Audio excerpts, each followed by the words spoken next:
I'm recording another video, and as you guys can probably tell from the title of this video, I'm here titling it why you should be risking a little bit more than you're usually comfortable with. And the reason I say that is because I was in the same boat, and I'm cutting straight to the video, bro. The topic, I'm cutting straight to it. And if you can't relate, if you're not in trading, then by all means click off this video. But I'm here to help the people that are in trading. Hopefully this can help you out. I have 3.5 years of experience, been getting some payouts, and consistently been going at it with some of these firms that I still have accounts with. So it's up to you if you want to listen to my advice, but I do have results. So first of all, why are you not risking more? Because basically you're skipping out on this opportunity that's so amazing for some people to make a shit ton of money from, and some people still try to play it the safe route. I want to risk 0.5%. I want to risk 1%. I don't want to fucking blow my account, and I want to be able to handle the losing streaks that come with my strategy. Well, guess what, motherfucker? Unless you have, let's say, 7 figures, I would say around maybe 2 million, a mil, 1.5, then I don't think you should be running that strategy, because you want to be able to cut the time frame for you to pass these accounts quicker. And if you're in the first phase, and guess what, you're trying to be conservative, you're risking 0.5, it's gonna take you a fat minute for you to basically pass some of these, which are 8%, could be 10% that you're trying to get to, and net gains, right? So think about that from that perspective. How long would it take someone to get basically a 20R return? It could take a while, and if, especially if you have a good month rolling, you risking 1% could be done in a couple weeks, right? But that's assuming a good month. And at the end of the day, bro, if you have money just saved up, why are you not utilizing more of your capital to essentially cut the time of you passing these firms, and you're able to essentially make more money while limiting the time for you to pass these accounts? I don't know if I'm trying to get my point across. Hopefully you guys can understand. So the time it takes you for you to be conservative, it'll probably take you 2-3 months on average to pass an account. I'm trying to cut that. I'm trying to be more efficient with my time. Even if, let's say, it burns through a little bit more of my capital, of my actual capital that I do have, then by all means go do it. Because at the end of the day, you want to cut the fucking time that it takes for you to pass these accounts and for you to get rolling with funded accounts, man. So that is what I recommend. And who cares if you blow an account? Honestly, I used to care a lot because I would play conservatively, but that is you burning through so much of your time. You're literally spending, could be even 4 months to pass an account. Even though you're doing it the right way, you're basically burning through so much time, and you're only gonna get a 5K payout. Meanwhile, there's people out here that are essentially maybe throwing in another, could be 400, 500, depends on these fees, right, for these accounts. But they're milking the shit out of this. They don't care if they blow an account. They don't care if they blow multiple accounts, because at the end of the day, they know that they have a profitable system. They know they can repeat the process, and they don't really care if they blow that account, because they know they can replicate and keep it going. They can get the results again. And from that point on, you're good to go, man. So showing the learning curve, and I shouldn't say learning curve. What am I talking about, man? Shorten the time frame that it takes you to pass these accounts.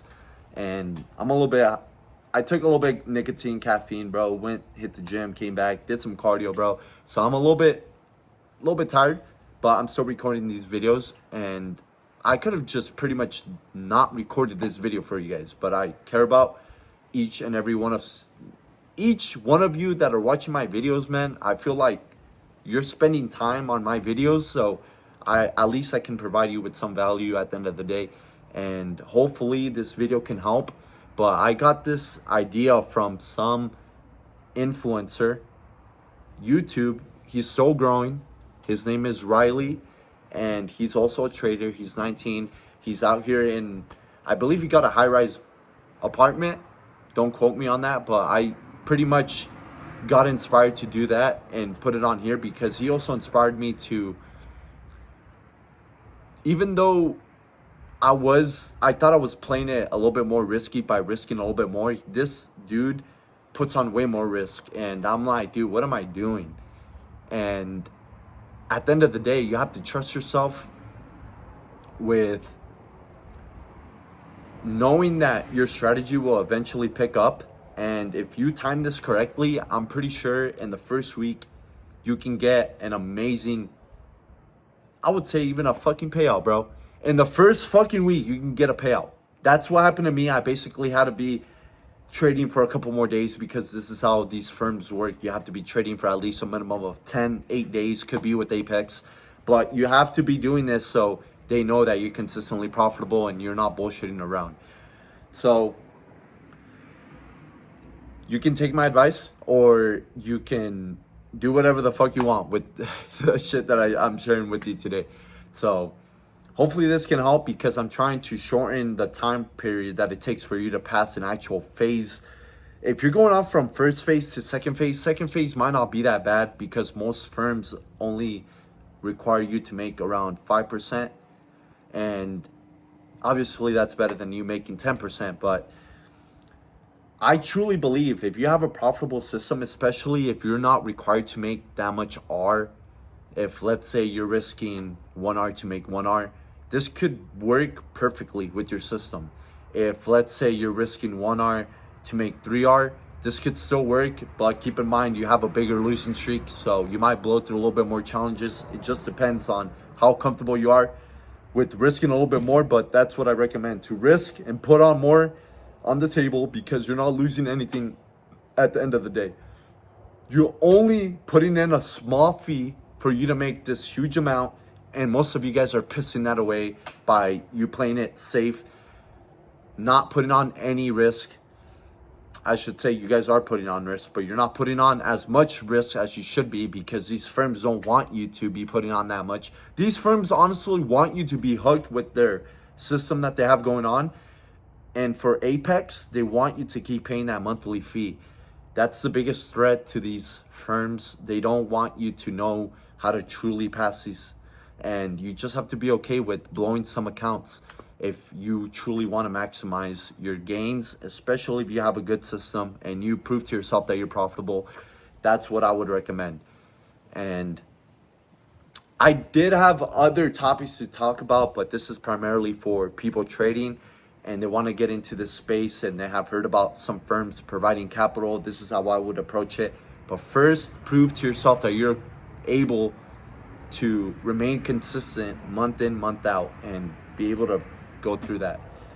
So there were some other slight details that I probably missed out, but at the end of the day, you don't want to be playing this as a way of you burning through time. Even though, let's say you paid a one-time fee, you don't have any monthly fees.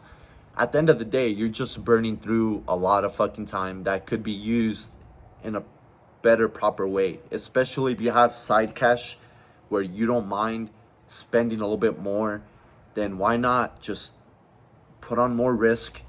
Maybe you might shorten the time period it takes you to actually get a payout. But who cares if, let's say, you blow one challenge, two challenges, could be three, but at the end, you make a net profit of 7K.